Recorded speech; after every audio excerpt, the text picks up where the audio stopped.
दत्ताय अत्रिपुत्राय हरये परमात्मने प्रणतक्लेशनाशाय दत्तात्रयाय नमो नमः। न गुरुरधिकं तत्व न गुरुरधिकं तपः तत्वज्ञानात गुरुश्रेष्ठ तस्मै श्री गुरुवे नमः। आज आषाढी पौर्णिमा। आषाढी पौर्णिमेला दोन नावं आहेत। पहिलं आहे ते गुरुपौर्णिमा आणि दुसरं आहे ते व्यास पौर्णिमा। तर पहिल्यांदा आपण बघू गुरुपौर्णिमा का नाव दिलं। बऱ्याच लोकांचा हा समज आहे की व्यासांच्या मुळे त्याला गुरुपौर्णिमा असं नाव दिलेलं आहे। परंतु गुरुपौर्णिमा नाव देण्यामागं आकाशात चंद्र, ग्रह आणि सूर्याची जी स्थिती आहे त्यावरून या तिथीला गुरुपौर्णिमा असं नाव दिलं। आता गंमत बघा, आपल्या भारतीय जे कॅलेंडर आहे, हिंदू जे कॅलेंडर आहे त्यामध्ये चैत्र, वैशाख, ज्येष्ठ आपण महिन्यांची नावं पाहतो, पण हे मराठी महिन्यांची नावं असेच आलेली नाहीत। त्यामुळे काहीतरी कारण आहे। चंद्र पौर्णिमेला ज्या राशीत असतो, ज्या नक्षत्रात असतो, त्या नक्षत्राच्या नावावरून त्या महिन्याला नाव देण्यात आले।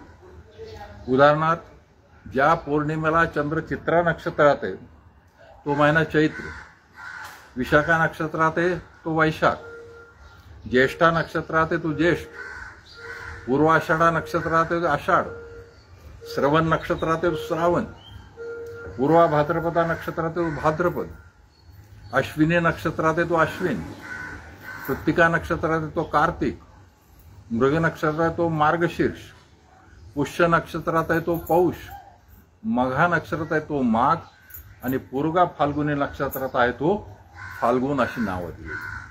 या आषाढ महिन्यामध्ये कोणतं नक्षत्र आहे तर पूर्व आषाढ। आणि चंद्र कोणत्या राशीत आहे तर धनु राशीत। आता गंमत कशी आहे, या धनु राशीचा जो स्वामी आहे तो आहे बृहस्पती म्हणजे गुरु, आणि पूर्वाषाढा नक्षत्राचा जो स्वामी आहे तो आहे शुक्राचार्य। गंमत बघा की एका बाजूला बृहस्पती जो देवांचा गुरु आहे आणि दुसऱ्या बाजूला शुक्राचार्य दैत्यांचा गुरु आहे, दोघं एकाच जागी आलेले आहेत। आणि तिसरी मजेची गोष्ट आहे, आषाढ महिन्याची संक्रांत, मकर संक्रांत तुम्ही ऐकलेली। मकर संक्रांत म्हणजे काय, ते सूर्याचा मकर राशीत प्रवेश। याप्रमाणे 12 महिन्याच्या 12 संक्रांती आहेत। त्यातली आषाढाची संक्रांत आहे ती कर्क संक्रांत आहे। आषाढ महिन्यामध्ये सूर्य कर्क राशीत प्रवेश करतो आणि या कर्केचा स्वामी आहे चंद्र। चंद्र आहे मनाचा कारक, मनावर ताबा मिळवणारा। त्यामुळं मनापासून जेव्हा देव आणि दैत्य त्या दोघांचे गुरु एका स्थानी येतात त्यावेळी जी पूजा केली जाते, म्हणून तिला गुरुपौर्णिमा।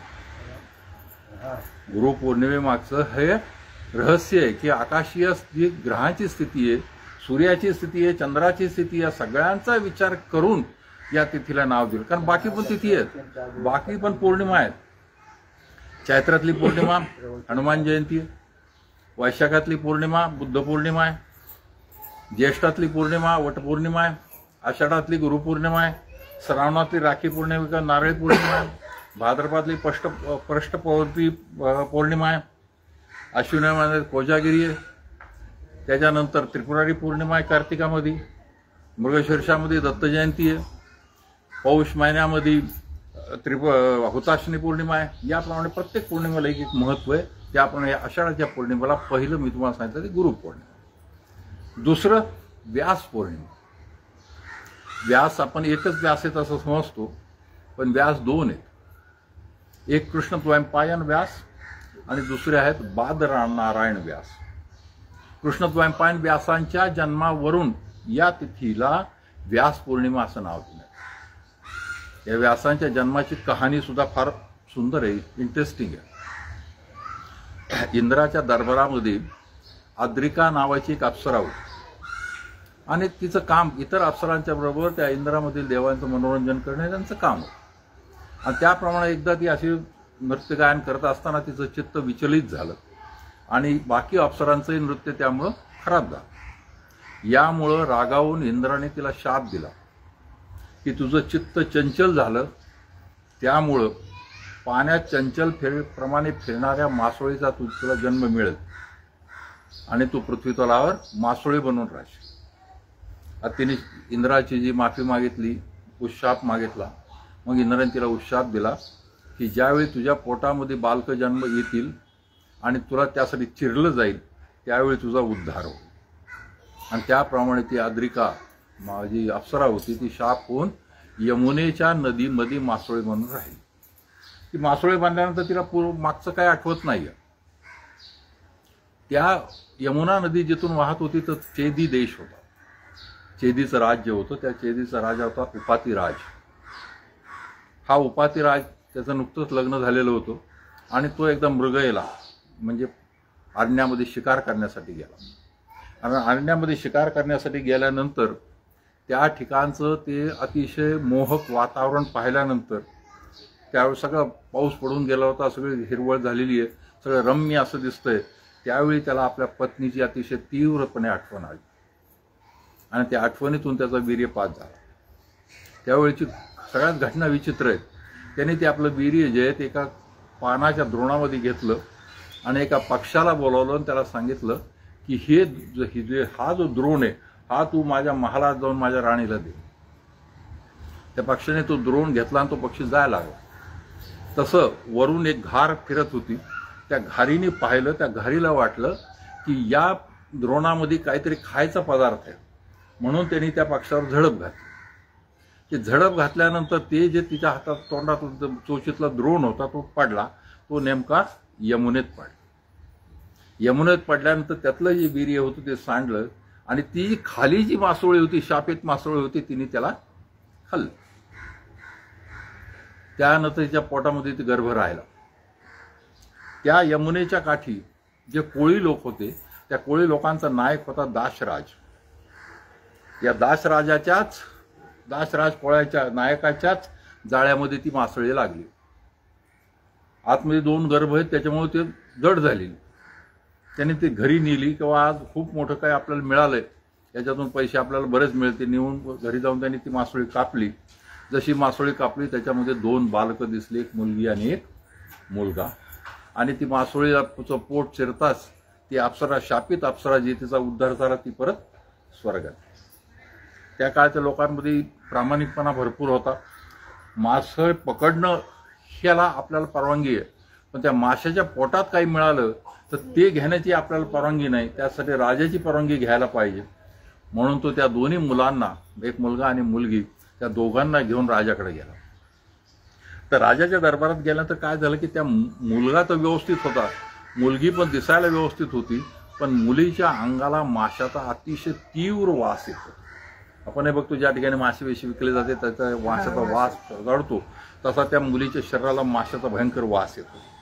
राजाने ती दोन्ही बालकं पाहिली, दोन्ही त्याला आवडली, पण त्या मुलीच्या हाताला वास येतोय ते बघून त्यांनी काय केलं, मुलाला ठेवून घेतलं आणि मुलीला त्या दाशराजाला परत केलं. आणि तो म्हणला की हे तुझ्याच घरी वाढू दे, कारण तुम्हालाच हा माशाचा वास वगैरे सहन होईल, आम्हाला काय सहन होणार. त्या मुलाचं नाव त्यांनी मत्स्य ठेवलं, मत्स्यराज म्हणून. पुढे त्यांनी चेदी देशावर राज्यही केलं. मुलीला हा घेऊन आला दाशराज, त्या मुलीचं नाव त्यांनी ठेवलं सत्यवती. पण त्या मुलीच्या अंगाला येणाऱ्या वासामुळे ती मत्स्यगंधा या नावाने ओळखू लागली. त्या दाशराजाचा व्यवसाय मासेमारी करणं, त्याचप्रमाणे यमुना नदीमध्ये नाव चालवणं आणि एका किनाऱ्याहून दुसऱ्या किनाऱ्यावर लोकांना घेऊन जाणं, हा त्याचा व्यवसाय होता. ही सत्यवती वयाने वाढत गेली, दिसायला सुंदर होती. तिने आपल्या वडिलांना दोन्ही कार्यात मदत करायला सुरुवात केली. दिवस पुढे जात राहिले. एकदा पराशर ऋषी त्या यमुनेच्या काठी आले. यमुनेच्या काठी आल्यानंतर ती त्यावेळी सत्यवती त्यावेळी नावेत होती. सत्यवतीला त्यांनी विनंती केली की बाबा तू मला यमुनेला पार कर, पलीकडे घेऊन जा. नावेत बसून दोघं जण निघाल्यानंतर पराशर ऋषींच्या मनामध्ये त्या सत्यवतीविषयी ओढ निर्माण झाली, आकर्षण निर्माण झालं आणि त्यांनी सरळ तिला एक प्रकारे विनंती केली की तू माझ्याशी संग कर. ती हुशार होती. तिने अतिशय नम्रपणे ऋषींना सांगितलं की महाराज, मी कुमारी आहे, तुमच्याशी संग केला तर माझं कौमार्य नष्ट होईल. त्यानंतर मी कोणाला तोंड दाखवायला जागा राहणार नाही. दुसरी गोष्ट, माझ्या अंगाला हा माशाचा वास येतो. तुम्ही जाल संघ करायला, पण तो माशाच्या वासाने त्रास व्हाल आणि नंतर संघ दूर राहील, मग तुम्ही मला शाप द्याल. आणि तिसरी गोष्ट म्हणेन, ज्या यमुनेतून आपण चाललोय, या यमुनेच्या दोन्ही बाजूला जे लोक आहेत ते मला आणि माझ्या वडिलांना दोघांनाही चांगले ओळखतात. अशा परिस्थितीत हे कृत्य करताना त्यांनी मला पाहिलं तर माझी बदनामी होईल.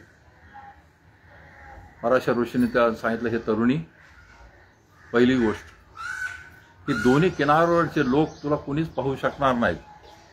मी अशी काही व्यवस्था करील की आपण काय करतो हे इतरांना काहीच दिसणार नाही. दुसरी गोष्ट, तू म्हणतेस तुझ्या अंगाला वास येतोय. मी तुला स्पर्श करताच तुझ्या अंगाचा हा माशाचा वास निघून जाईल, त्याऐवजी तुझ्यातून कस्तुरीचा सुगंध यायला सुरुवात होईल. आणि तिसरी गोष्ट मी तुला सांगतो की तू जरी माझ्याशी संग केलास आणि तुला संतान प्राप्ती झाली, जरी तुझं कौमारित्व अबद्ध राहील, त्यात काही भंग होणार. आता याच्यानंतर सत्यवती गप्प बसली. ती गप्प बसली हीच तिची मौन संमती असं समजून पराशर ऋषींनी त्या ठिकाणी धुक्याची अशी एक दाट चादर निर्माण केली की ती नाव आणि ते बाकी कोणाला दिसेना. आणि त्या संघातून ज्या मुलाचा जन्म झाला ते आहेत व्यास ऋषी. या व्यास ऋषींनी जन्मानंतर काही दिवसातच आईला परवानगी मागितली की मी जन्माला आलोय, तो काही कार्यासाठी आलोय, तेव्हा मला तपश्चर्या करायला जायचं. आणि ते तपश्चर्येला निघून गेले. पुढची कथा परत मग सुरू होती की हस्तिनापुराचा जो सम्राट होता शांतनू, त्यांनी गंगेशी लग्न केलं होतं. गंगेशी लग्न करताना गंगेने त्याला आड घातली होती की मी तुझ्याशी लग्न करते, पण लग्नानंतर मी काय करते आणि मी जर एखादी गोष्ट केली तर ती तू का केलीस किंवा तू करू नकोस अशा प्रकारचा जाब मला विचारायचा नाही. ज्या दिवशी तू मला जाब विचारशील त्या दिवशी मी तुला सोडून जाईल. लग्न झालं, पहिला मुलगा झाला. मुलगा झाल्यानंतर गंगेने तो मुलगा घेतला आणि नदीमध्ये विसर्जित केला. पहिला, आता त्यांनी जे वचन दिलं शांतनूने त्यामुळे तो गप्प बसला. पहिला गेला, दुसरा गेला, तिसरा गेला, चौथा गेला, पाचवा गेला, सहावा मुलगा पण तिने विसर्जित केला. सातव्या वेळी जेव्हा मुलगा झाला तेव्हा मात्र शांतनूला राहवलं नाही आणि त्याने विचारलं, गंगे तू काय करतेस? अशाने तर माझ्या वंशाला दिवा मिळणारच नाही, माझा वारस चालणारच नाही. गंगेने त्याला सांगितलं, राजा तू तुझं वचन मोडलंयस, तेव्हा मी आता तुझ्यापासून मुक्त झाले, तेव्हा मी आता तुला सोडून जाते, पण ह्या मुलाला मी तुला देते, तू त्याचा सांभाळ कर. आणि तो मुलगा, त्याचं नाव त्यांनी ठेवलं देवव्रत. पुढं दिवस जात राहिले. एकदा शांतनू जेव्हा शिकारीला चेदी देशाच्या भागात गेला तेव्हा त्याची नजर सत्यवतीवर पडली. त्याच्या अंगातून येणारा तो सुगंध जो होता, कस्तुरीचा सुगंध होता, त्यामुळे तो भाळला आणि त्याने तिला लग्नाची मागणी केली. तिने सांगितलं, माझ्या लग्नाविषयी मी काहीच विचार करू शकत नाही, तुम्ही माझ्या वडिलांना विचारा. वडिलाकडे गेल्यानंतर त्याने सांगितलं की राजा तुझा मुलगा आहे, थोरला देवव्रत आहे, तो वयात आलेला आहे आणि जनता ही हे मानते की तू तुझ्यानंतर योग्य वारस आहे. अशा परिस्थितीमध्ये तू माझ्या मुलीशी लग्न केलं तरी त्या मुलांना कुठल्याही प्रकारचं राजसुख मिळणार नाही, ते त्याचे गुलामच बनून राहतील किंवा ते त्याचे नौकर बनूनच तिची मुलं राहतील. अशा परिस्थितीत मी तुझ्याशी माझ्या मुलीचं लग्न का लावून द्यावं? तर तू मला वचन दे की सत्यवतीच्या मुलालाच तू हस्तिनापुराचा सम्राट करशील तर मी लग्न करू. शांतनूने ते मान्य केलं नाही. तो परत आला पण तो अतिशय खिन्न राहू लागला, दुःखी राहू लागला, उदास झाला. देवव्रताला कळलं की हे असं का करतोय. त्यांनी त्याच्या नौकरांना, जे दास होते त्यांना विचारलं. दासाने सगळी कहाणी सांगितली आणि मग देवव्रत स्वतः दासराजाकडे म्हणजे सत्यवतीच्या वडिलांकडे गेला आणि त्याला सांगितलं की तुम्ही कसंही करून तुमच्या मुलीचं लग्न जे माझ्या वडिलांशी लावून द्या. त्यांनी तीच गोष्ट सांगितली. तो म्हणला, मी राज्यावर बसणार नाही, मी तुम्हाला वचन देतो की मी राज्यावर बसणार नाही आणि सत्यवतीला जो मुलगा होईल त्यालाच मी हस्तिनापुराच्या गादीवर बसतो. तो म्हणला, आता तर ठीक आहे, पण पुढं तुझंही लग्न होईल, तुलाही मुलं होतील आणि तुझे मुलं त्या वंशामधले थोरले असल्या कारणानं नंतर त्यांना राज्य मिळेल. माझ्या नातवांना किंवा त्यांना काही राज्य मिळणार नाही, पंतूंना मिळणार नाही. तेव्हा त्यांनी देवव्रतांनी प्रार्थना केली, मी अजन्म अविवाहित राहील, त्याला भीष्म प्रतिज्ञा आपण असं म्हणू. आणि मग सत्यवतीचं त्याचं लग्न झालं. सत्यवतीला 2 मुलं झाली, एक चित्रांगद आणि दुसरा विचित्रवीर. त्याला चित्रांगद लहाना होता, परंतु तरी सुद्धा विचित्रवीर्य शरीराने कमजोर असल्या कारणानं विचित्रवीर्याच्या चित्रांगदाला गादीवर बसवण्यात आलं. भीष्म त्याचे संरक्षण करत होता.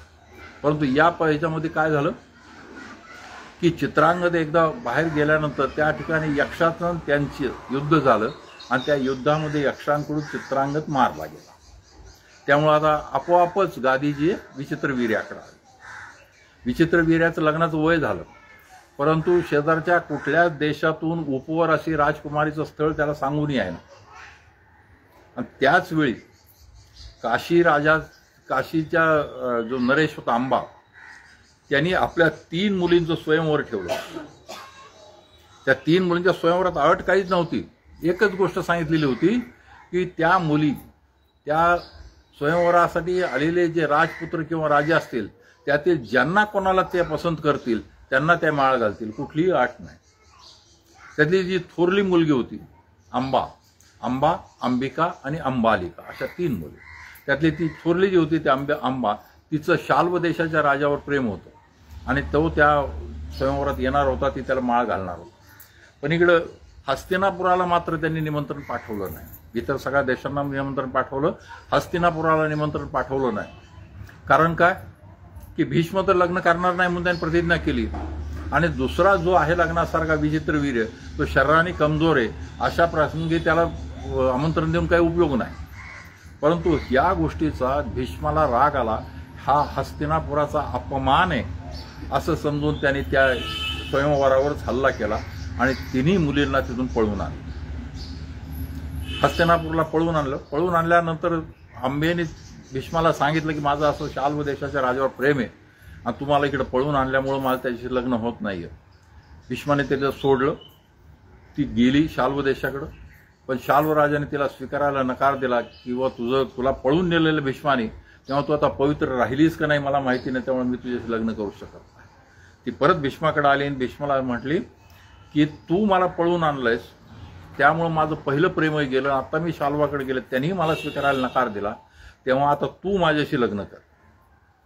भीष्माने सांगितलं मी प्रतिज्ञा घेतली की मी तर लग्न करणार नाही. म्हणजे तू जर प्रतिज्ञा घेतली होतीस तर मला का पळवलंस कशाला. म्हणे मी आता इथं माझं जीवन संपवते, पण संपवण्यापूर्वी तुला शाप देते की तुझ्या मरणाला मीच कारणीभूत होईल. म्हणून त्यांनी त्यानंतर आगीमध्ये भस्म केलं. पुढे ह्या दोन्ही विचित्रवीर्याचं अंबिका आणि अंबालिकाशी लग्न झालं, पण मूल होत नाही कारण त्याची शारीरिक कमजोरी आहे, त्याला जमत नाही.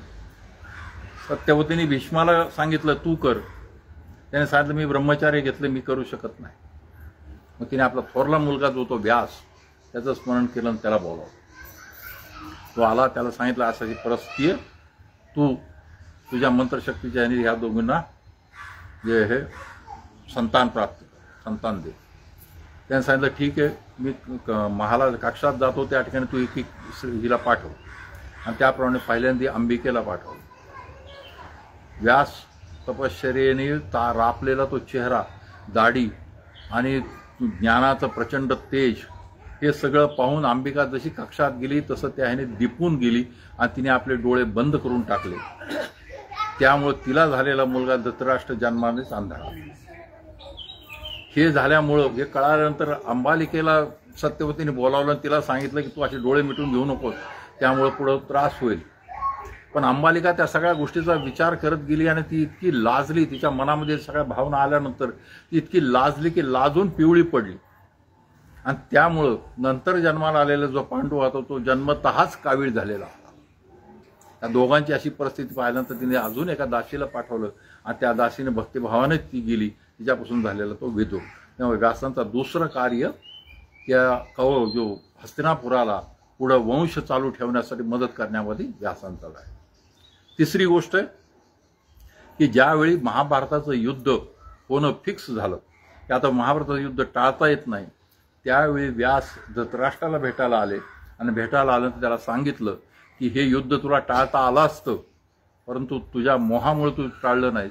तेव्हा तू आता तुझ्या डोळ्यांनी तुझ्या वंशाचा नाश पहा आणि त्यासाठी मी तुला दृष्टी प्रदान करतो. धृतराष्ट्राला मनामध्ये एक गर्व होता की व कौरवांची सेना एवढी प्रचंड ताकदीची आहे की त्याला कोणीच पराभूत करू शकणार नाही. करणार आहे पराभूत होणार आहेत ते केवळ पांडव होणार आहेत. अशा परिस्थितीमध्ये हा दोष आपण कशाला डोक्यावर घ्यायचा, म्हणून त्यांनी सांगितलं की जन्मभर मी आंधळा राहिलो, आता दृष्टी घेऊन मी काय करू. त्याऐवजी ती दृष्टी तुम्ही संजयाला द्या आणि मग ते संजयाला दृष्टी दिली वगैरे. व्यासांची ग्रंथसंपदा जर आपण पाहिली, इतकी प्रचंड ग्रंथसंपदा आहे, इतकं प्रचंड लिखाण आहे. पहिली गोष्ट आहे की जे वेद होते अपौरुषेय वेद आहेत. या हे वेद सगळे श्रुतीमध्ये होते, स्मृतीमध्ये होते, फक्त बोलण्यात होते, लिहून कुणी काढलेलं नव्हतं. त्याची संहिता बनवण्याचं काम सगळ्यात पहिल्यांदा व्यासांनी केलं. संहिता काय, आता आपलं हे दत्ताचं देऊळ आहे, व सकाळी 7 देऊळ उघडायचे, त्यानंतर काकडा आरती करायची, त्यानंतर स्नान करायचे, दुपारच्या वेळी नैवेद्य दाखवायचा आहे, संध्याकाळी जे भजन करायचे, रात्री शेजारती करायची, दत्त जयंतीचा जो कार्यक्रम आहे अशा पद्धतीने करायचा आहे. हे सगळं आपल्याला माहिती आहे, हे ज्ञान आहे.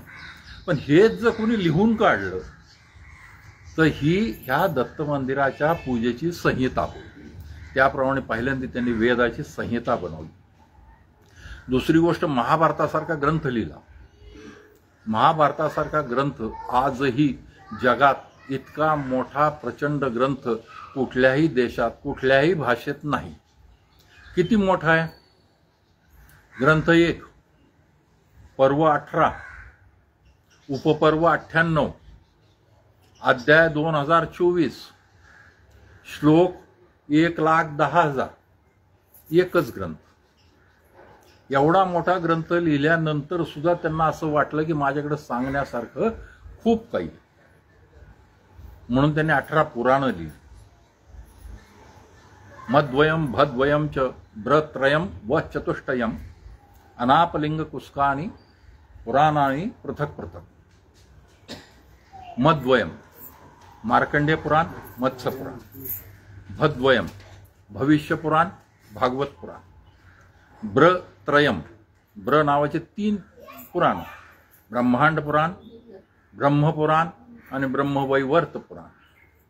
व चतुष्टयम, व नावाचे 4 पुराण, वायुपुराण, विष्णुपुराण, वराह पुराण आणि वामन पुराण.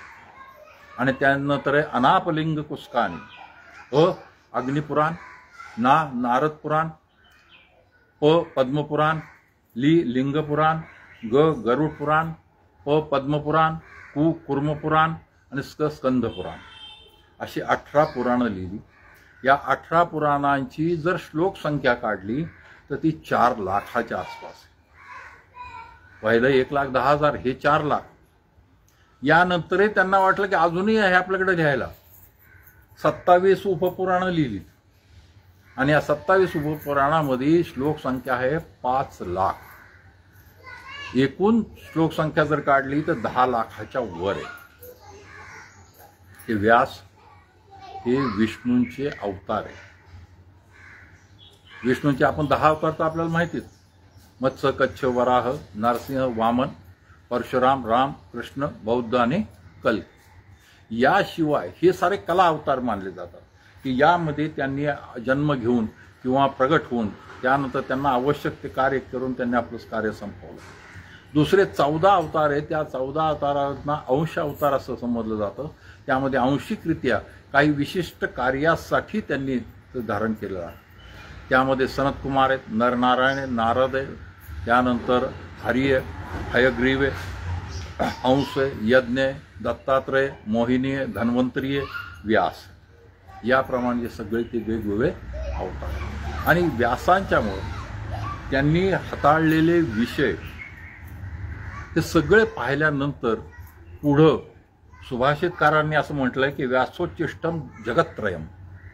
या त्रिखंडामध्ये असा एकही विषय शिल्लक नाही की ज्याला व्यासांनी स्पर्श केलेला नाही किंवा व्यासाने त्याच्यावर काही लिहिलेलं नाही. त्यामुळं व्यास पौर्णिमा हे नाव आहे. आता मगाशी आपण बघितलं गुरुपौर्णिमा आणि दुसरी व्यास पौर्णिमा. या पौर्णिमेचं वैशिष्ट्य काय की याला गुरुची पूजा, हे सगळ्यात महत्त्वाची गोष्ट या पौर्णिमेला आहे. आद्य गुरु कोण आहेत? आपले स्थान देवता जे आहेत दत्तात्रय. हे पण विष्णूंचे अवतार आहेत. त्याची कथाही तुम्हाला माहिती आहे. प्रजापती कर्दम आणि देवाहुती यांची कन्या अनुसया आणि ब्रह्मदेवांचे मानसपुत्र जे सप्तर्षी आहेत, त्या सप्तर्षीमधले अत्री, त्या दोघांचा विवाह झाला. आणि ह्या दोघांचा विवाह झाल्यानंतर अनुसयेनं ज्या पद्धतीनं आपल्या पतीची सेवा केली आणि पतिव्रता धर्म पाळला, त्यामुळं वर्णन इतकं सुंदर केलेलं आहे की त्या अनुसयेच्या पतिव्रत्यामुळं सूर्यसुद्धा तिला घाबरून तिच्या डोक्याहून जाताना तिला ऊन लागणार नाही याची काळजी घेत होता. वारा तिच्याजवळून जाताना तिला त्रास होणार नाही याची काळजी घेत होता. पृथ्वीवरून चालताना तिला एखादा खडा किंवा काटा टोचू नये याची पृथ्वी काळजी घेत होती. या प्रकारचं वर्णन की तिचं पातिव्रत्य किती मोठं. पण यामुळं इंद्राला भीती वाटायला लागली किंवा या कारणानं ती पुढं जाऊन आपलं इंद्रपद हिसकावून घेणार नाही. म्हणून त्यांनी या तिन्ही ब्रह्मदेव, विष्णू आणि महादेवांना विनंती केली की तुम्ही तिचं पातिव्रत्य हरण करा आणि तिला एक फक्त मानव म्हणून राहू द्या. मग हे तिघं आले. पुढची कथा तुम्हाला सगळे माहितीच आहे. ते आल्यानंतर त्यांनी इच्छा भोजन मागितलं. अत्रि ऋषी त्यावेळी स्नान संध्येला नदीवर गेलेले होते. इच्छा भोजन मागितलं. इच्छा भोजन मागितल्यानंतर त्यांनी सगळं त्यांना आपल्या कुटीमध्ये बोलावलं, पाद्यपूजा केली, हे केलं आणि पुढे येऊन उभी राहिली आणि विचारलं की तुम्हाला इच्छा भोजन म्हणजे ती समजत होती की त्यांच्या इच्छेला जे वाटेल ते त्यांना खायचंय. मग काय बनवू? अन्नपूर्णा स्वतः तिच्या घरी होती, त्यामुळे तिला काय बनवायचं याची काळजी नव्हती. पण त्यांनी वेगळीच गोष्ट मागितली. म्हणजे घरात काय शिजवलेलं शाक पाक काय झालेला असेल तो घेऊन ये. फक्त आवडतं एकच आहे की तुझ्या सौंदर्यावर आम्ही मोहित झालोय, तेव्हा तू आम्हाला नग्न होऊन वाढावस. मनामध्ये तिने आपल्या पतीची प्रार्थना केली की मी जर तन मन याने साराने पवित्र असेल तर ही जे समोर बसलेले तिघजण आहेत हे माझी बालकं होऊन राहतील. हे तिघं तिथं बालकं झाली. एक कथा हे सांगितलं, तिघं एकत्र झाले, 3 शिरे 6 हात तया माझा दंडवत जे आपण म्हणतो, तिघजण एकत्र झाले, ही एक कथा सांगितली जाते. आणि दुसरी एक कथा सांगितली जाते की ब्रह्मापासून चंद्र, विष्णूंपासून दत्तात्रय आणि शंकरांपासून दुर्वास ऋषी झाले. आणि चंद्र आणि दुर्वासा या दोघांनी अनुसयेला परवानगी मागितली की आम्हाला आमच्या तपश्चर्याला, आमच्या स्थानाला जाण्याची तू परवानगी दे. आणि त्याप्रमाणे तिने सोडलं. आणि हे दत्तात्रय जे आहेत हे पुढं जनतेच्या कार्यासाठी, जनतेच्या कल्याणासाठी पुढं आले.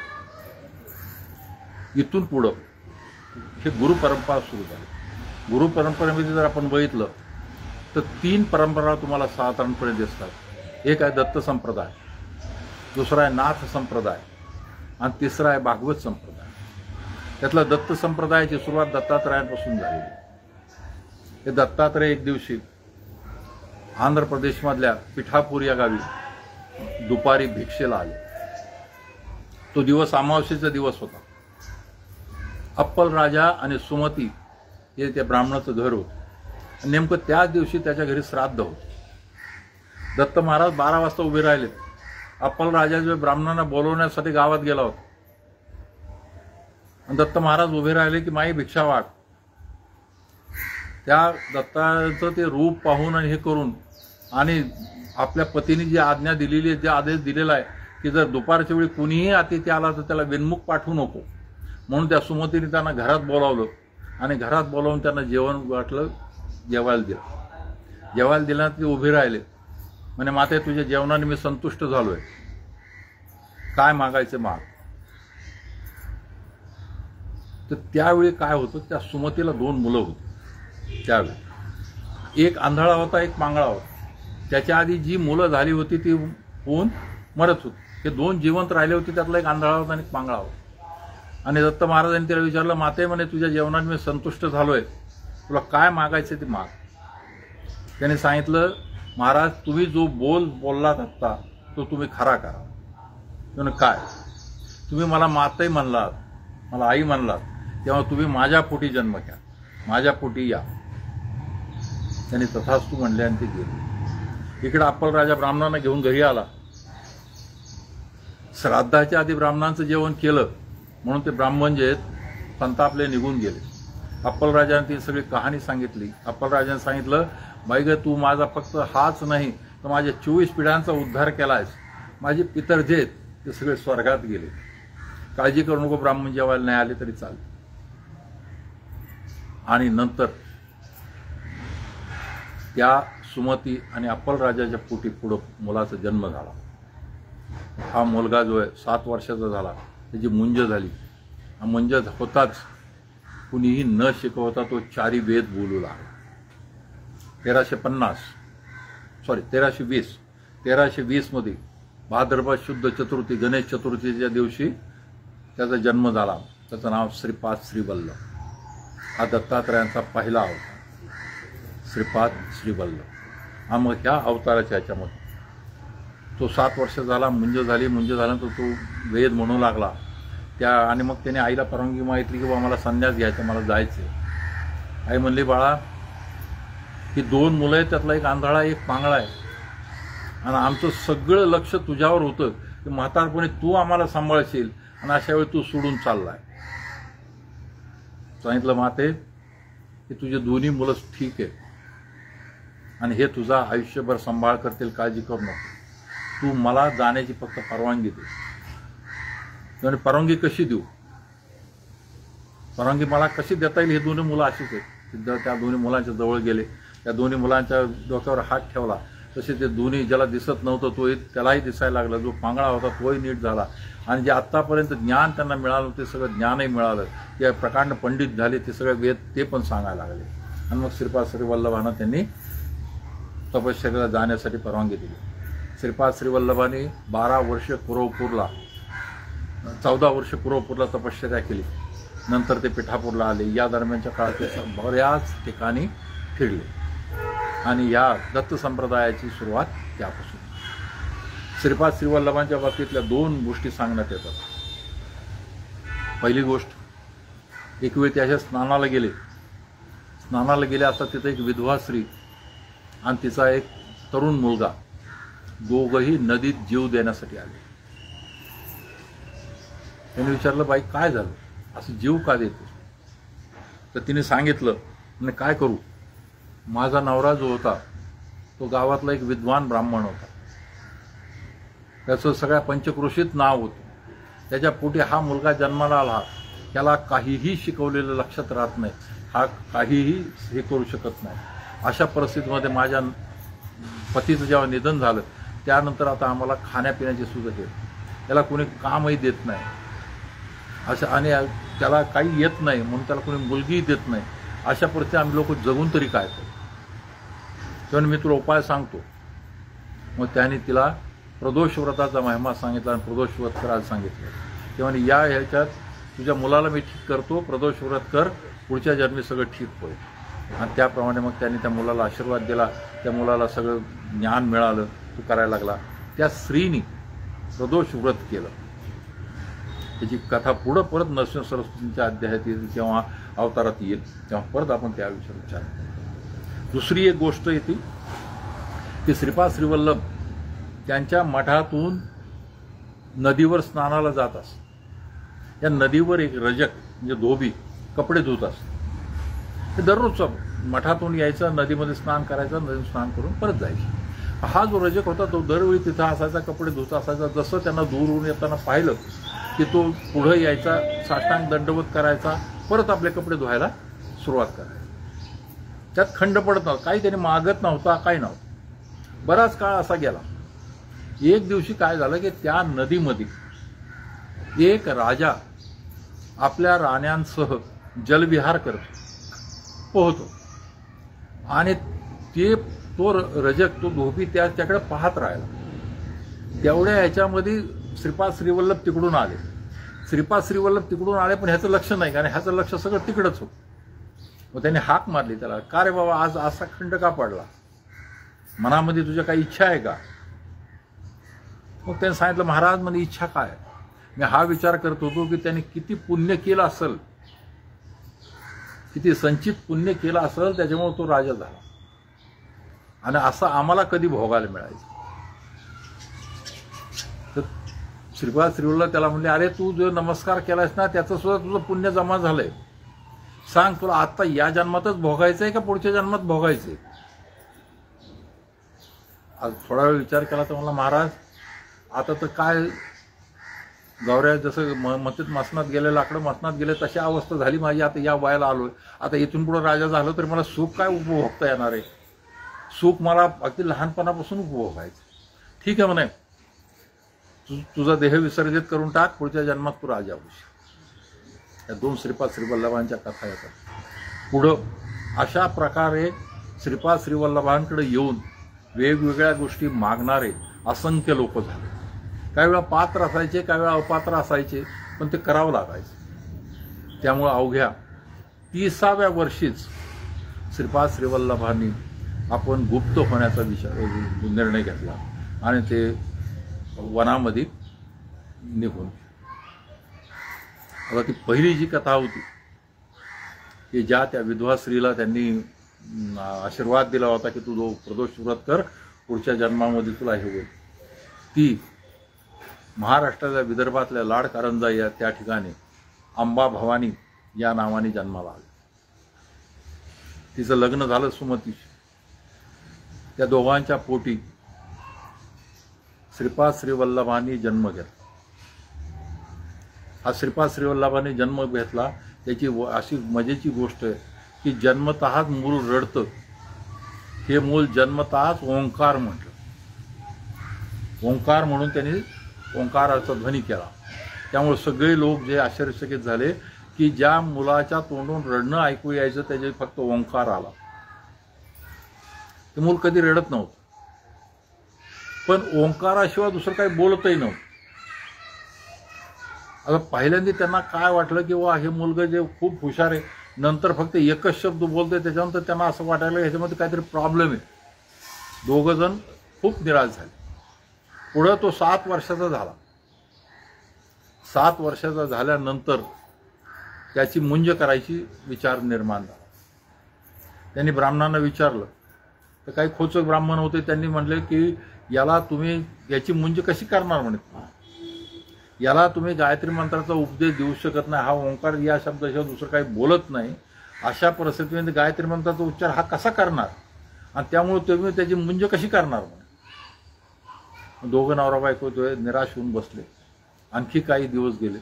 एक दिवशी त्या मुलाने घरात जाऊन एक लाकडाचं थोडी काम ज्याला म्हणतात किंवा आपण काय म्हणतो वरवंटात जसं म्हणतो तशा प्रकारचे लोखंडाचा तुकडा घेऊन आला. आईला जानव्याचा हे करून दाखवला आणि ते लोखंड जे होतं ते आईच्या हातात दिलं. जसं आईच्या हातात दिलं तसं त्याचं सोनं झालं. त्यांच्या लक्षात आलं की हा सांगतोय की पैशाची चिंता करू नका, माझी मुंज करा. मग शेवटी त्या दोघांनी ठरवलं की या मुलाची मुंज करायची. त्यांनी ब्राह्मणांना सांगितलं, मुहूर्त काढला वगैरे. त्यातले काही जे होते तेव्हा आपल्याला काय करायचे, दक्षिणा मिळते, जेवायला मिळते, मग त्याला गायत्री मंत्र येऊ अथवा न येऊ आपण त्याची काय काळजी करायची. आणि मग ती मुंज लावण्यात आली. मुंजीच्या ह्याच्यामध्ये जे वेगवेगळे विधी असतात त्यातला एक विधी आहे मातृभोजन. त्याप्रमाणे मातृभोजन झालं.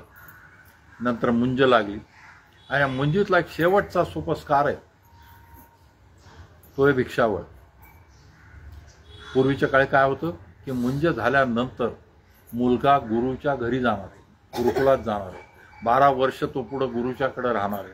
आणि गुरुच्याकडे राहत असताना शेवटी त्या गुरुकडे राहत असताना त्याला भिक्षा मागणं, मादुकरी मागणं कंपल्सरी आहे. त्याची सवय इथून लागावी म्हणून हा जो आहे भिक्षावळीचा कार्यक्रम. आणि त्यामध्ये पहिली भिक्षा आईने घालायची. आणि त्याप्रमाणे तो झोळी घेऊन आईच्या समोर उभा राहिला. आईने पहिली भिक्षा त्याच्या जशी झोळीत टाकली तसं त्याने ऋग्वेद म्हणायला सुरुवात केली. ते ऐकल्यानंतर ब्राह्मण आणि इतर जे लोक आलेले होते ते आश्चर्यचकित झाले.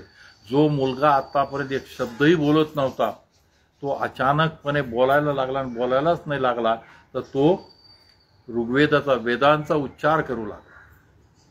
दुसरी भिक्षा देतात यजुर्वेद, तिसरी भिक्षा देतात अथर्ववेद, चौथी भिक्षा देतात सामवेद आणि 5वी भिक्षा देतात वेदांची जी उपांग आहेत त्या उपांगावर तो बोलू लागला.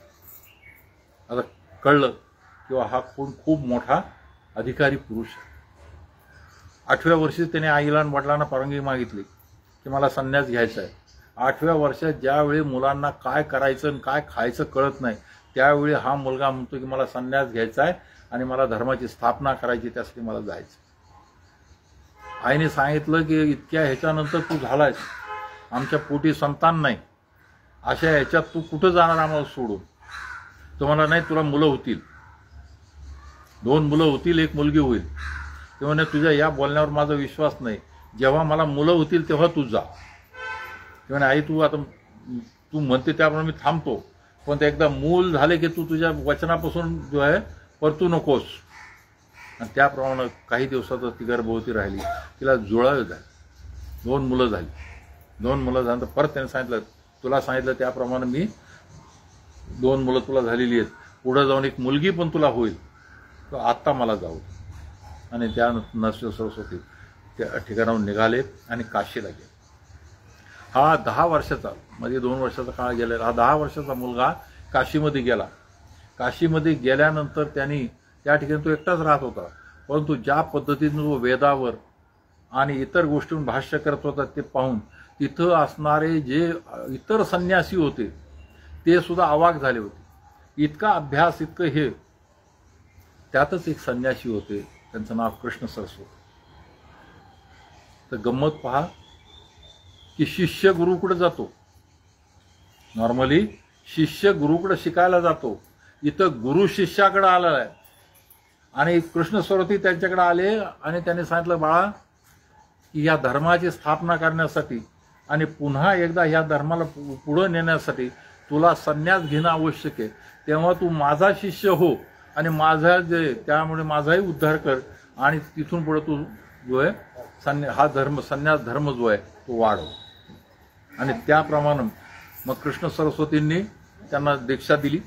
ते दीक्षा दिल्यानंतर त्यांचं नाव नरसिंह सरस्वती असं ठेवण्यात आलं. नरसिंह सरस्वतींचे असंख्य लीला आहेत, असंख्य लीला आहेत, परंतु त्यातली एक लीला की गुरुची सेवा, शिष्यानं गुरुची सेवा करणं हे फार सोपं काम नाही, की ते अवघड काम आहे.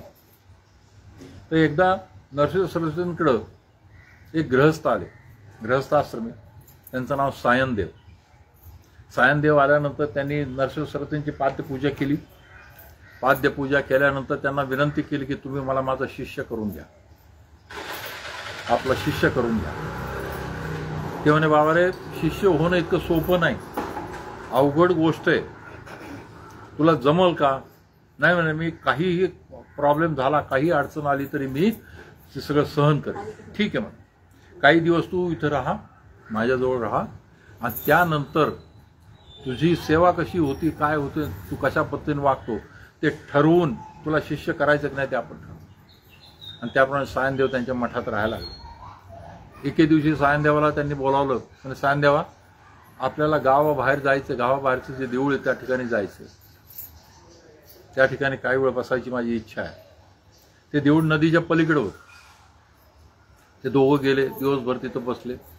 संध्याकाळची वेळ झाली आणि दिवसभर जो आकाश निरभ्र होतं, संध्याकाळची वेळ अचानक सगळीकडून आकाश भरून आलं, सोसाट्याचा वारा सुटला, जोरदार पाऊस सुरू झाला आणि त्यानंतर अंधार झाला. हे दोघं तिथं त्या फडक्या देवळात.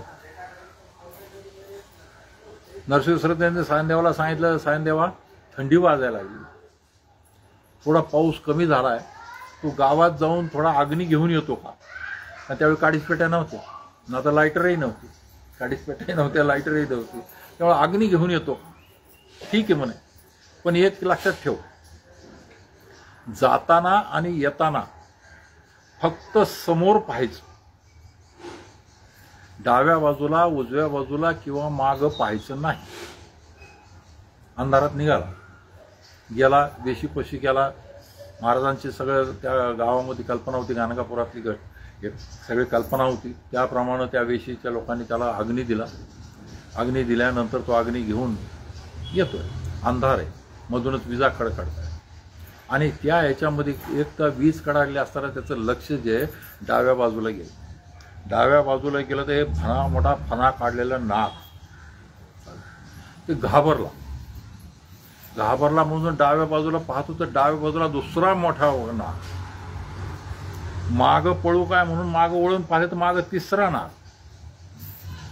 हा आता तिन्हीकडे तर जाता येत नाही, पळत सुटला गुरु. जसा जसा तो त्या देवळापाशी जिथं नरसिंह ते बसले होते तिथं पोहोचला, तसं तसं आकाश निरभ्र होत गेलं. पाऊस संपला, आकाश निरभ्र झाला, उजेड थोडा थोडा उजेड दिसायला लागला. तो तिथं पोहोचतात नरसिंह ते म्हणे, का रे सायन द्यावा, तुला सांगितलं होतं इकडे तिकडे बघू नको. मग का बघितलं? भीती वाटली ना. काय पाहिलं? हे बोलत असतानाच ते तिन्ही नाग समोर आले. त्या तिन्ही नागाने नरसिंह वंदन केलं आणि ते निघून गेले.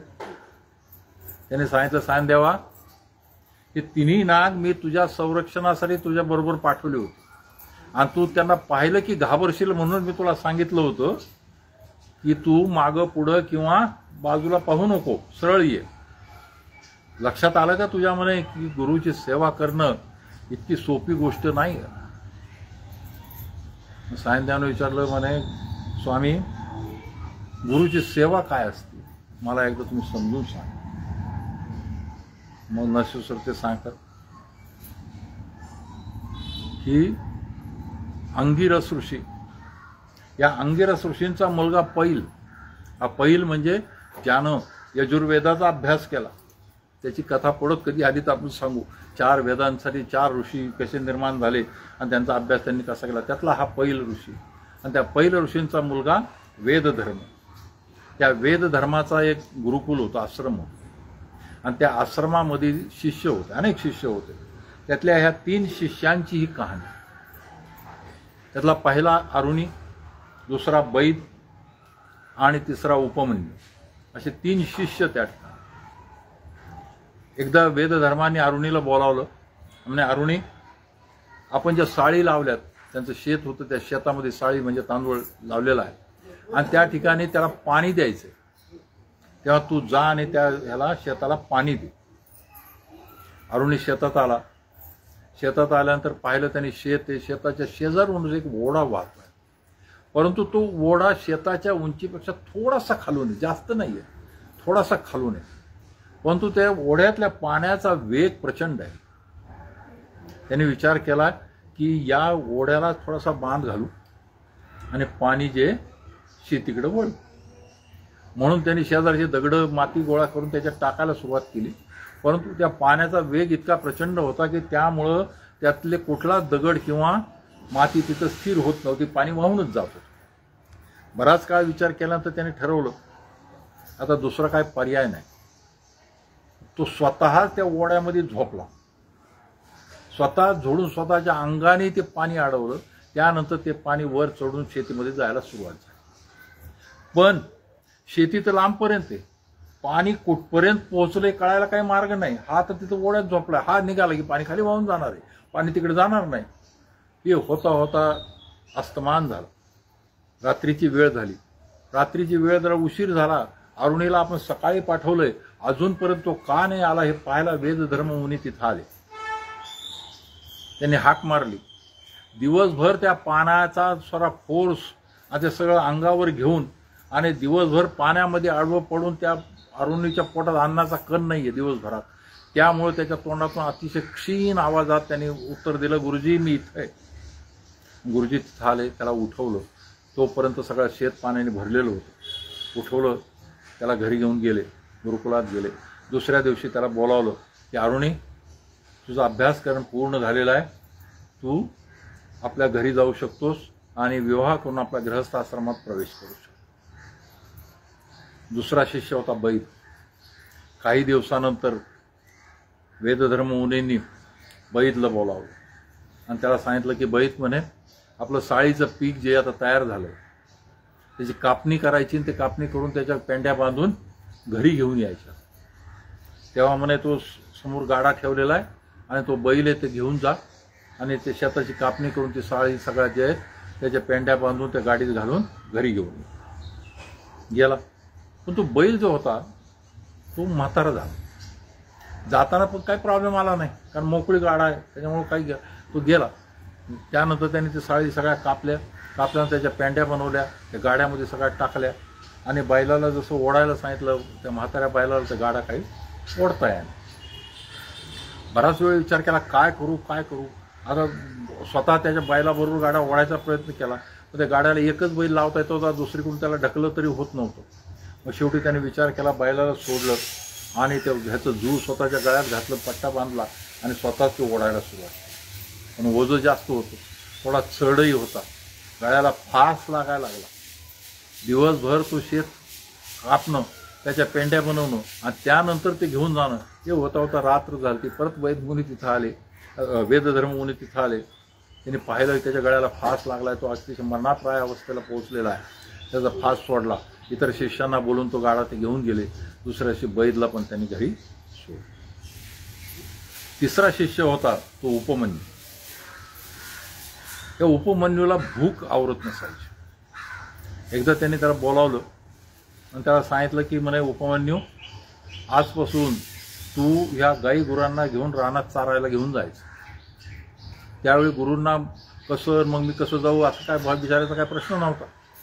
तो निघाला. निघताना त्याला आश्रमातून इतर मुलांना जसं आश्रमातून काही रोटी वगैरे काही भाकरी दिली जायची, त्याला काहीच दिलं गेलं नाही. त्यांनी विचारलं नाही मला का दिलं नाही. तो घेऊन गेला. 1-2 दिवस गेले, पण नंतर भूक आवरा ना. त्या ठिकाणी मग त्याने पाहिलं जंगलामध्येच काही घरं आहेत. त्या घरामध्ये जाऊन त्याने भिक्षा मागितली, माधुकरी मागितली आणि तिथं जेवलं. आता काही दिवसानंतर मुनींनी पाहिलं ह्याच्या वजनामध्ये ह्याच्या प्रकृतीत काहीच फरक पडला नाही. आपण ते ह्याला जेवायला काही दिलेलं नाही. त्याला विचारलं काय झालं, काय करतो काय म्हणे तू. म्हणे गुरुजी मी असं असं करतो, त्या ठिकाणी मी म्हणे भिक्षा मागतो, माधुकरी मागतो आणि तिथं जेवण जे मिळतं त्याने मी जेवण करतो. ते म्हणे तुला माहिती आहे की भिक्षा माधुकरी मागितली की आधी गुरुकडं आणून द्यायची असती आणि नंतरच तू खायची असते, असं खातं तू पाप करतोयस म्हणे. तेव्हा आता इथून पुढं तू जी भिक्षा मागशील ती आणून आश्रमात देत जा. हो, गुरुजीची आज्ञा म्हणजे आज्ञा. त्यांनी ते आश्रमात आणून द्यायला सुरुवात केली. परत 2-4 दिवसानंतर भूक आवराना. मग पहिली भिक्षा आणून द्यायची, दुसरी भिक्षा मागायची. त्याचंही गुरुजींनी विचारलं. गुरुजींनी विचारलं, त्यांनी सांगितलं दुसऱ्यांदा भिक्षा मागतो. ते म्हणे 2-2दा भिक्षा मागणं पाप आहे. तेव्हा आता 2दा भिक्षा मागितली तर त्या दोन्ही भिक्षा तू घरी आणून द्यायच्या आणि परत कुठं भिक्षा मागायची नाही. परत दिवस गेले, परत भुकेने आवराना. आता काय करायचं. तेवढ्यात त्याला आपल्या वासरांच्या आठवणींनी गायींनी सोडलेला पाहणा त्याला दिसतो. गायींना सुद्धा प्रेम असतं, त्यांना सुद्धा आपल्या मुलांची आठवण येत असते. त्याप्रमाणे ते आणि ते पाहिल्यानंतर त्याला ती गोष्ट कळली की गाईचं दूध आपण पिऊ शकतो. म्हणून त्याने काय केलं, तिथंच ते दूध प्यायला सुरुवात केली. परत गुरुजींनी विचारलं की कसं काय करतो आता. ते म्हणे असं असं दूध पितो. ते म्हणे तुला माहिती आहे की ते वासरांचं दूध पितो गुरु आणि जे ह्याला आश्रमाला मिळणारं दूध आहे तू चोरी करतो म्हणे. तेव्हा त्या गाईच्या दुधाला तो हात लावायचा.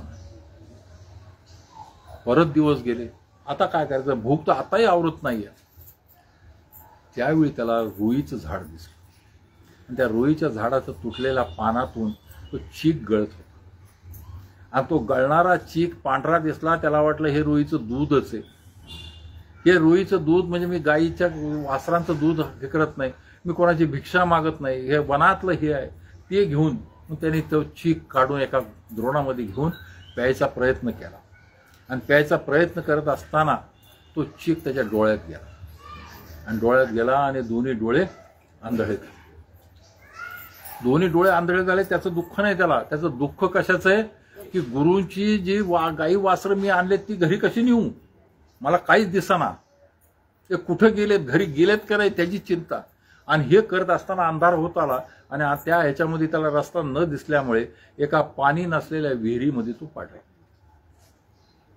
पाणी नसलेल्या विहिरीमध्ये पडल्यानंतर गुरुजी आले. त्या गाई गुरु जे होते त्यांना तर तिन्ही सांजेची सवय होती. त्या तिन्ही सांजेच्या सवयीप्रमाणे ते सगळे गाई गुरु आश्रमाकडे परत गेली होती आणि उपमन्यू आला नाही म्हणून ते पाहत आले. त्यांनी हाक मारली. त्या खोल विहिरीतून पाणी नसलेल्या विहिरीतून, कोरड्या विहिरीतून आवाज आला, गुरुजी मी इथं आहे. मग गुरुजींनी त्यांना इतर शिष्यांच्या मदतीने वर काढलं. त्याला सांगितलं की अश्विनी कुमारांचं तू स्तवन कर. त्याप्रमाणे अश्विनी कुमारांचं त्याने स्तवन केलं. अश्विनी कुमार प्रगट झाले आणि अश्विनी कुमारांच्या आशीर्वादाने त्याला दृष्टी मिळाली.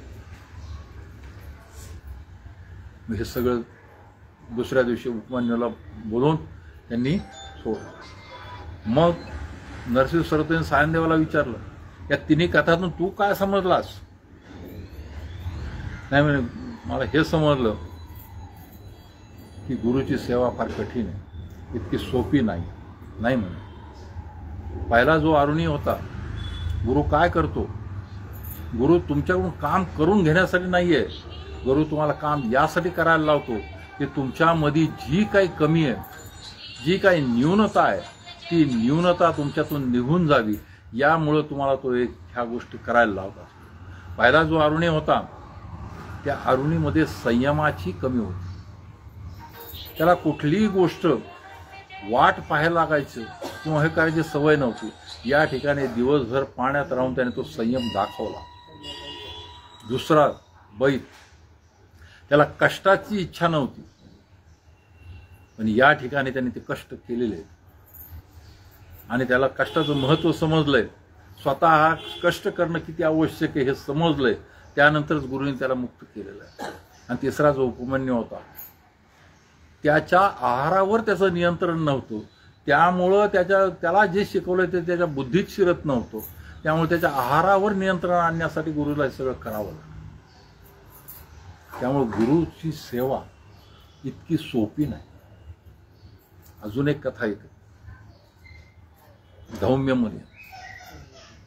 त्या धौम्य मुनींचा पण असाच मोठा आश्रम, त्यांचं पण मोठं गुरुकुल. एक दिवशी त्यांनी सगळ्या शिष्यांना बोलावलं आणि सगळ्या शिष्यांना बोलावून सांगितलं की बाबा, मला जे ज्ञान आहे त्या ज्ञानानुसार मला जे भविष्यातलं दिसतंय त्याप्रमाणे माझ्या संचित कर्मामुळं मला एक दुर्धर आजार होणार आहे. संचित कर्म. संचित कर्माचे 4 प्रकार आहेत. एक संचित कर्म, एक प्रारब्ध, क्रियामान आणि चौथं आगामी. संचित कर्म, मागच्या वेळी तुम्ही जे काही केलेलं आहे त्याचा परिणाम म्हणून या जीवनात तुम्हाला भोगावं लागतं, ते संचित कर्म. प्रारब्ध, परमेश्वरांनी जे ठरवलेलं आहे त्यानुसार तुम्हाला जे कर्म करावं लागतं ते तुमचं प्रारब्ध. क्रियामान, आज जे तुम्ही कर्म करताय ते क्रियामान. आणि चौथं जे आहे आगामी, जे कर्म तुम्ही आज करताय ते पुढच्या काही कामासाठी करतायत ते कर्म आगामी. आपण पूजापाठ करतो, हे करतो, का करतो, हे किंवा ह्याच्यातून आपल्याला फायदा व्हावा, ते आगामी कर्मासारखं कर्म आहे. या संचित कर्माचं एक सुंदर उदाहरण. हे संचित कर्मामध्ये भीष्म पितामह महाभारताच्या युद्धामध्ये शरपंजरी पडले. सगळ्यांना माहिती. शिखंडीला समोर करून अर्जुनाने त्यांच्यावर बाणाचा वर्षाव केला आणि त्यानंतर ते शरपंजरी पडले. आणि शरपंजरी पडल्यानंतर त्यांना इच्छा मरणाचा वर असल्या कारणानं त्यांनी सांगितलं की बा, मी माझा देह उत्तरायण जेव्हा सुरू होईल तेव्हा सोडू. आता युद्धाच्या त्या रणभूमीवरच ते पडले, शव म्हणता येणार नाही, शरपंजरी पडलेले. पण त्यांना दररोज कृष्ण जे ते दररोज भेटायला यायचे. दररोज संध्याकाळी युद्ध झाल्यानंतर त्यांना भेटायला यायचे. एक दिवशी ते आणि कृष्ण आणि भीष्म पितामह दोघंच होते. भीष्म पितामहाने त्याला विचारलं, वासुदेवा, मलाही मागच्या जन्मात काय झालं हे पाहण्याची माझ्याकडे पण शक्ती आहे. मी मागचे 50 जन्म माझे सगळे शोधून पाहिले. माझ्याकडून कळत नकळत देखील कुठलंही पाप झालेलं नाही. असं असताना मला ही शिक्षा का मिळावी की मला शरपंजरी पडावं लागलं. अर्जुनाने सांगितलं, पितामह, जसे तुम्ही 50 जन्म शोधले तसं थोडं अजून एका जन्मात, मागच्या जन्मात जा. ठीक आहे. ते गेले, उलटीकडून सुरुवात केली. पहिल्यांदी म्हातारपण पाहिलं, म्हातारपणात काही पाप दिसलं नाही. तरुणपण पाहिलं, तरुणपणातही काही पाप दिसलं नाही.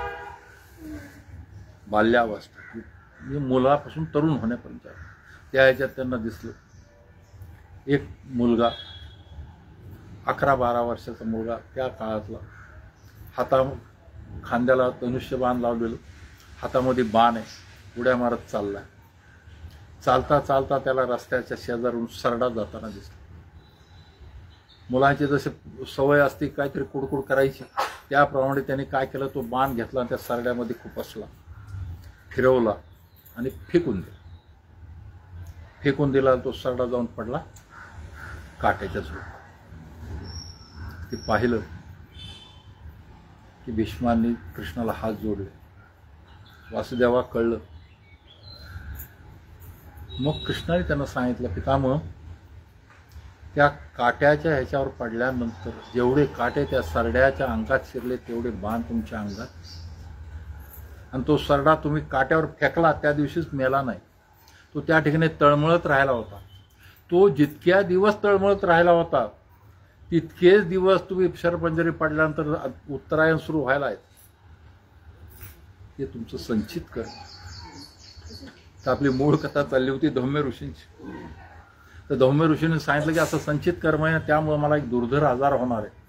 तेव्हा आता तुम्ही इथून ज्यांना जायचंय ते जाऊ शकतात.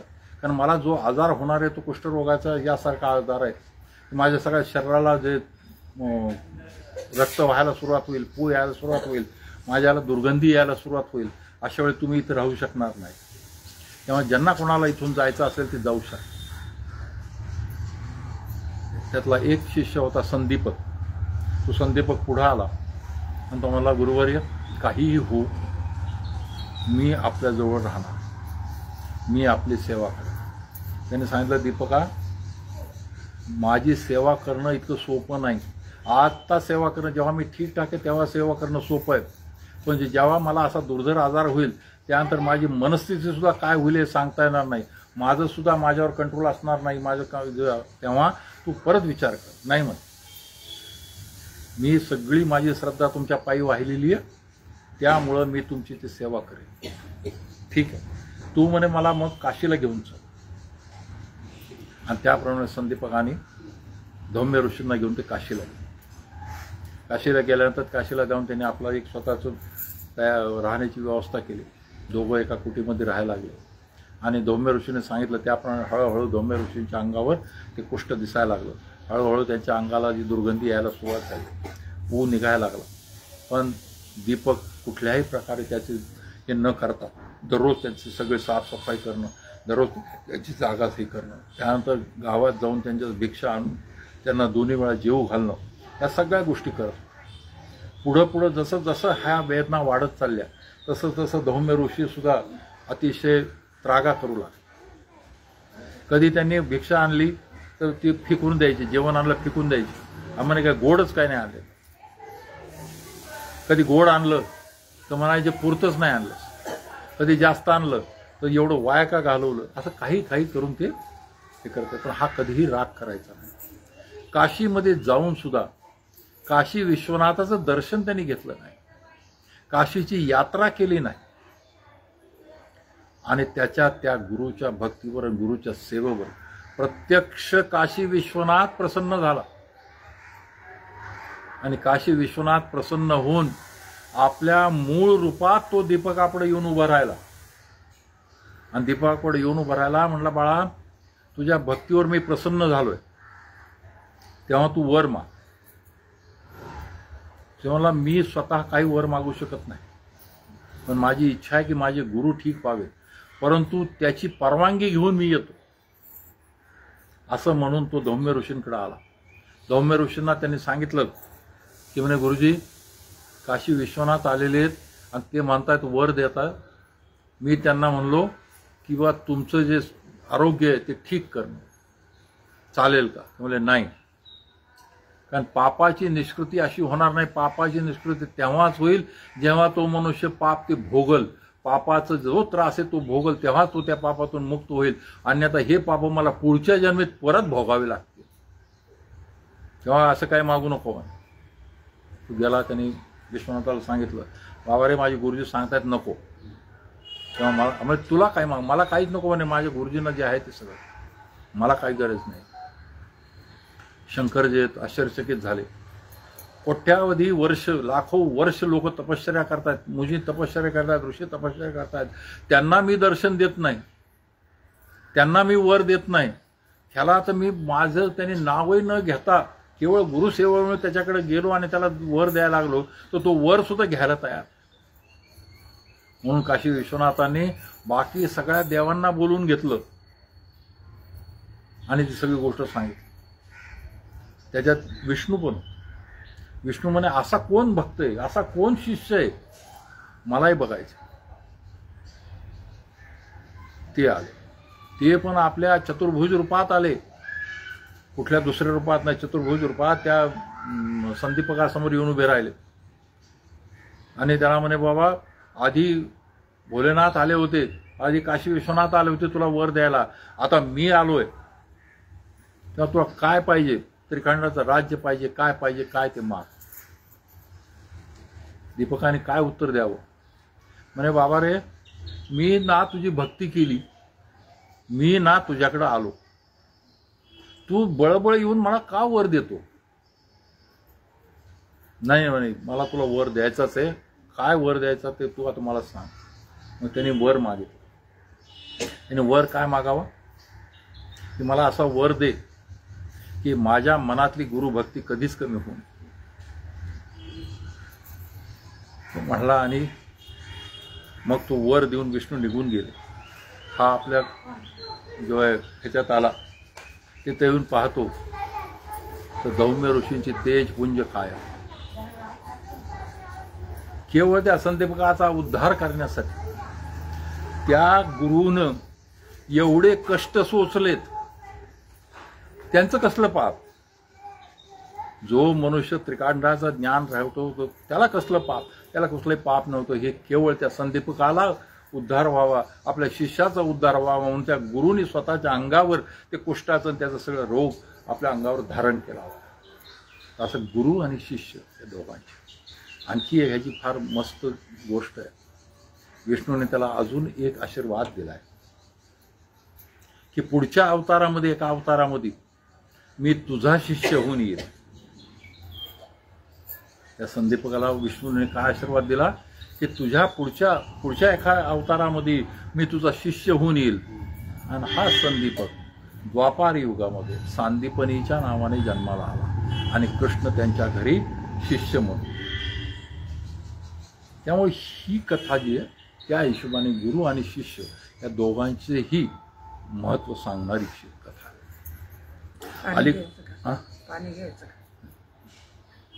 अलीकडच्या काळात सुद्धा आपल्याला असं वाटतं की जुन्या काळातच असं होतं असं काही. अलीकडच्या काळातल्या सुद्धा काही अशा सुंदर गोष्टी आहेत. आपले राष्ट्रपती होते शंकर दयाळ शर्मा. बऱ्याच लोकांना, जुने लोक आहेत, बऱ्याच लोकांना ते नाव माहिती असतात.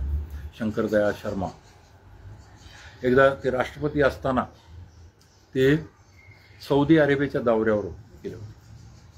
आता हे राष्ट्रपती, पंतप्रधान वगैरे यांच्या दौऱ्याचा कार्यक्रम अतिशय काटेकोरपणे ठरवला जातो.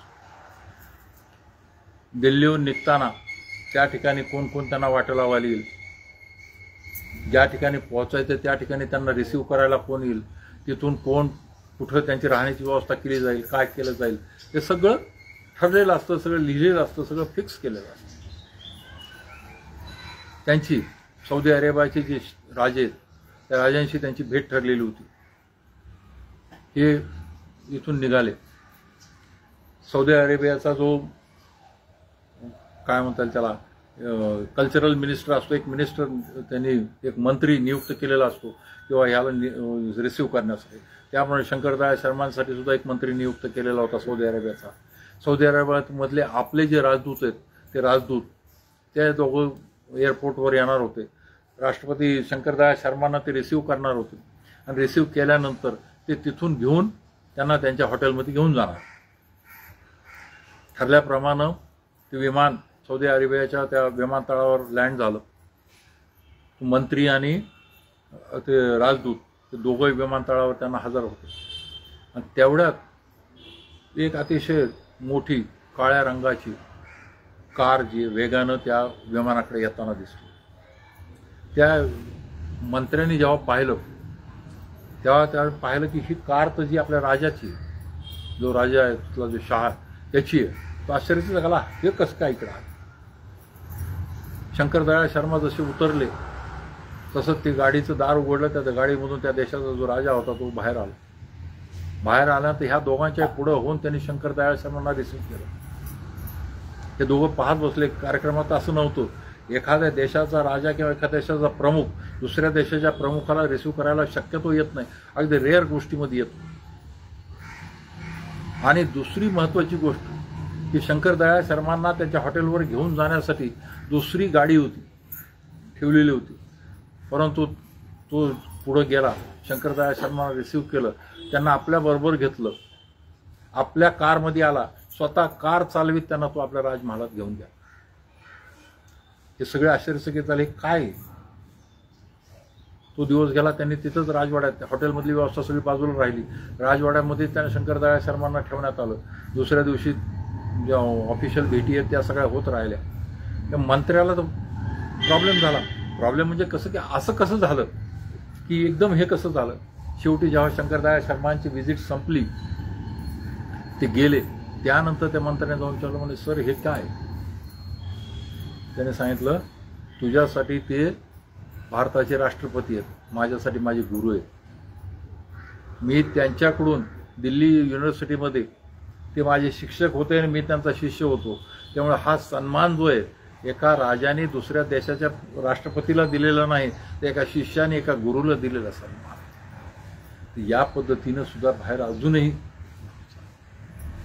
दुसरी अशीच एक सुंदर का, राजस्थान विद्यापीठातले एक प्रोफेसर आहेत, म्हणजे अजूनही आहे, अगदी फार जुनी गोष्ट नाही, की 2020-22 करोनाच्या नंतरची.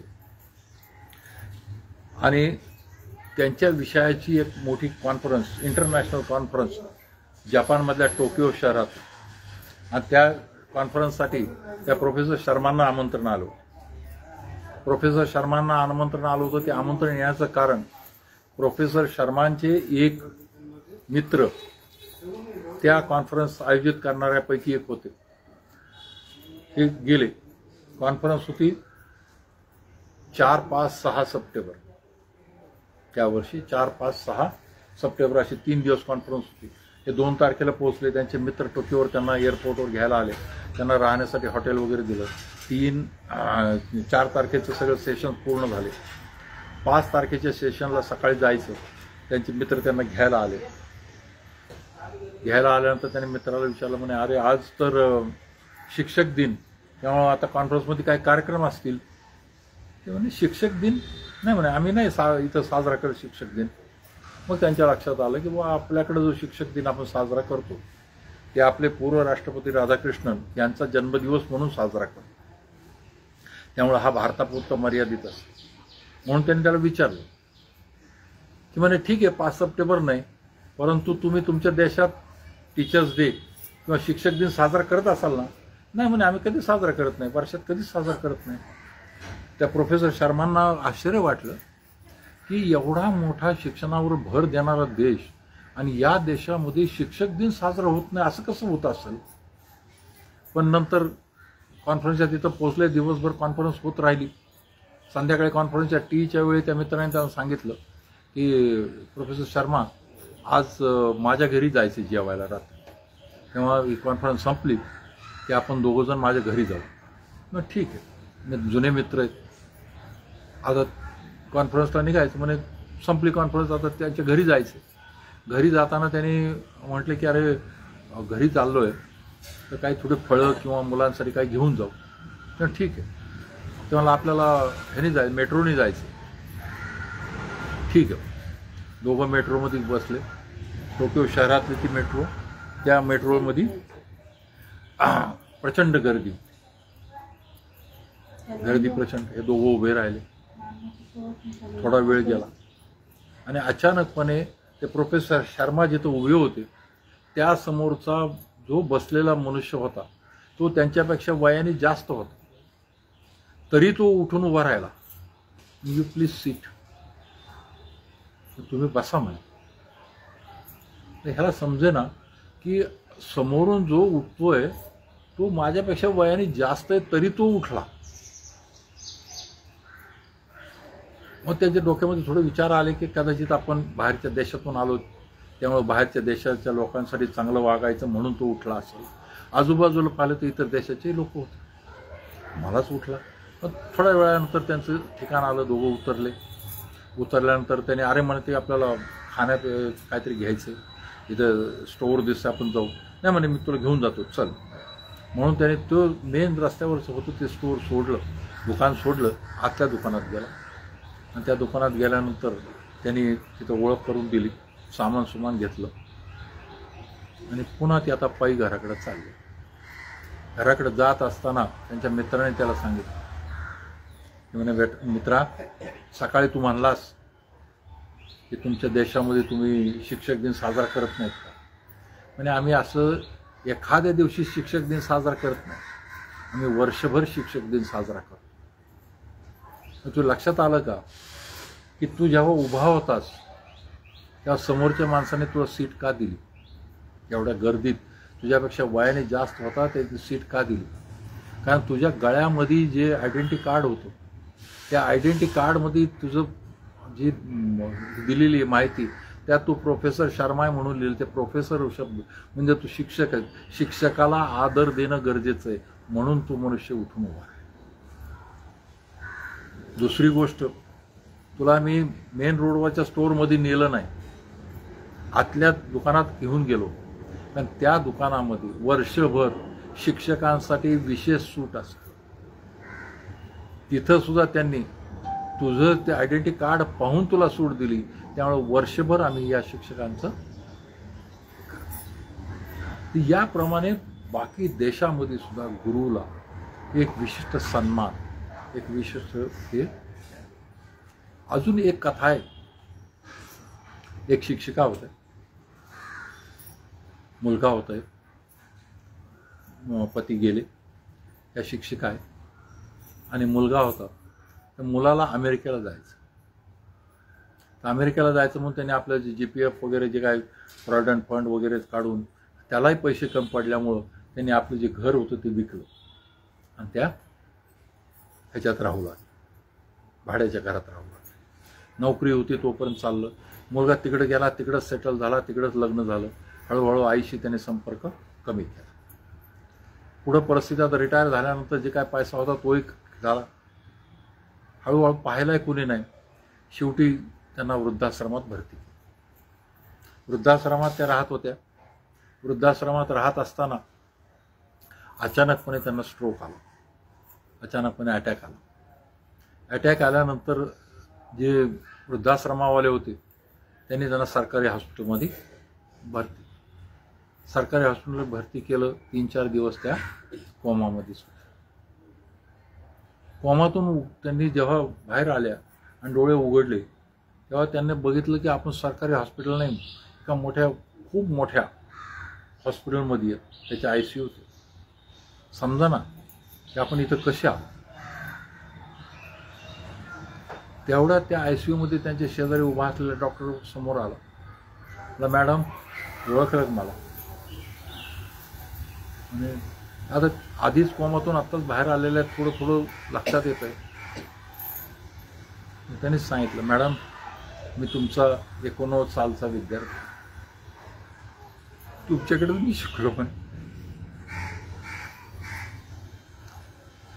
त्याने विचारलं, बाबा म्हणे मला इथं कोणी आणलं?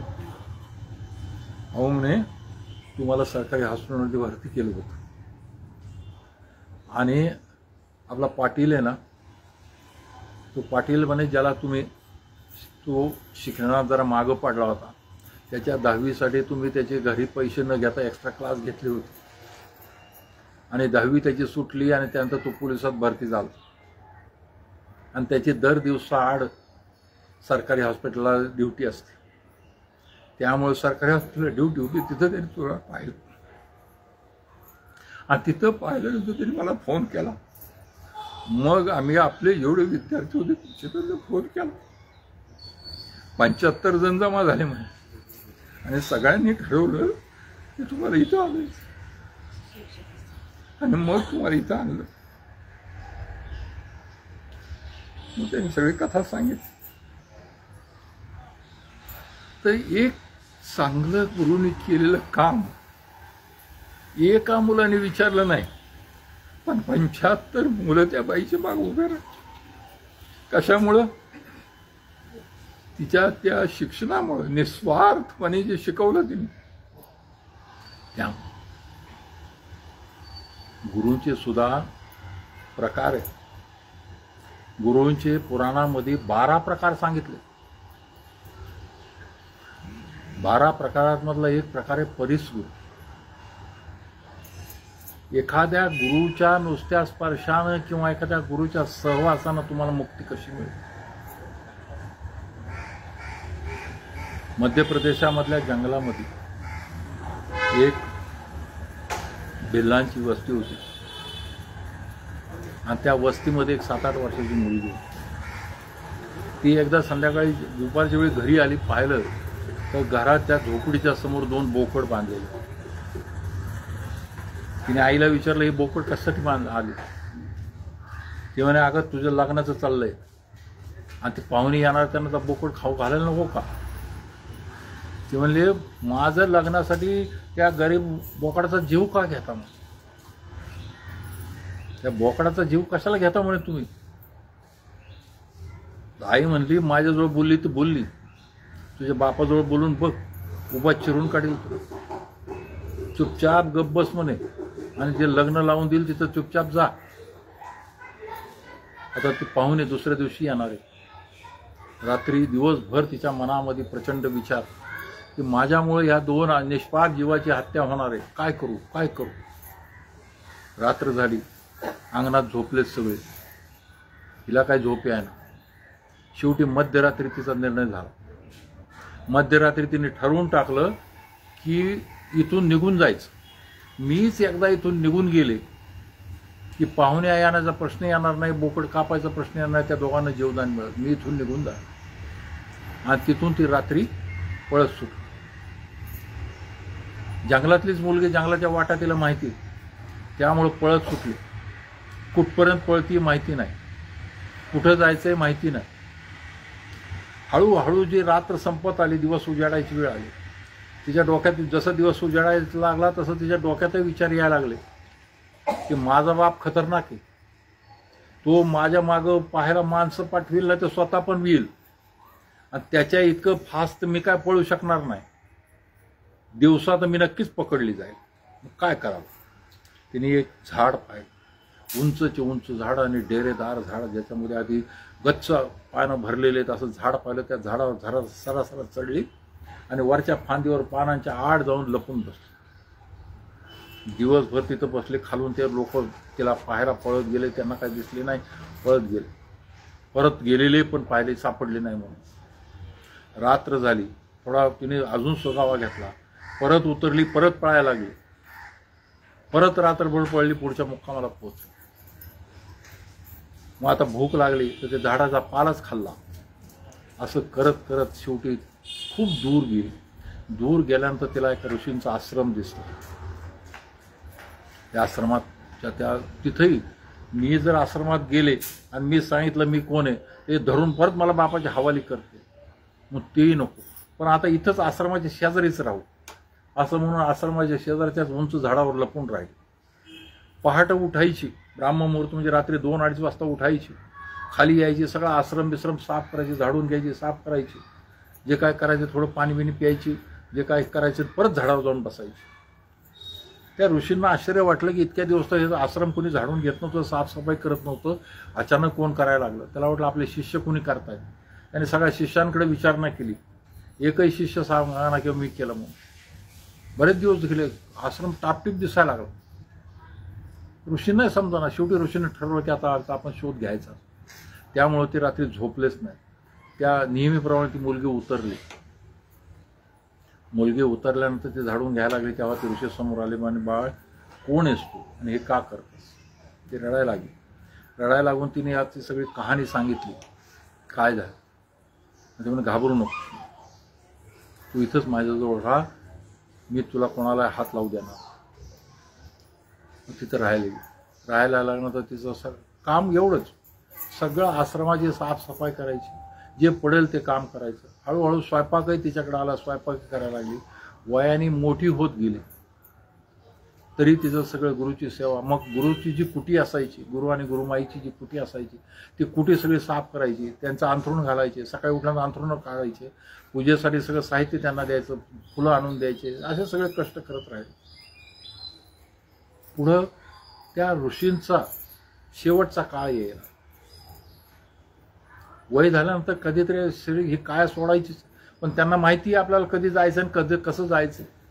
त्याप्रमाणे त्यांनी सगळ्या शिष्यांना बोलावलं, सगळ्यांना सगळं वाटून टाकलं. आणि वाटून टाकल्यानंतर हिला काहीच नाही. ह्यांना मग तुम्ही बघ, तुला तर काहीच नाही राहिलं, तुला काय म्हणजे तुमची सेवा हेच माझं हे. त्याच्यातच त्यांनी तिला आशीर्वाद दिला. बाई ग, तू पूर्ण विश्वातली अशी एकमेव स्त्री असशील की जिला भेटायला देव स्वतः येईल. ती होती शबरी, मतंग ऋषींची शिष्या. त्या गुरुची जी तिने सेवा केली, त्या सेवेमुळंच त्या शबरीला भेटायला रामाला स्वतःला यावं लागलं. शबरी रामाला भेटायला गेलेली नाही. गुरुच्या सेवेचा हा प्रकार. या ठिकाणी गुरुचं किती गुणगान गावं, काय काय गुरुविषयी सांगावं, असंख्य गोष्टी आहेत. पण इथंच गुरुचं स्मरण करून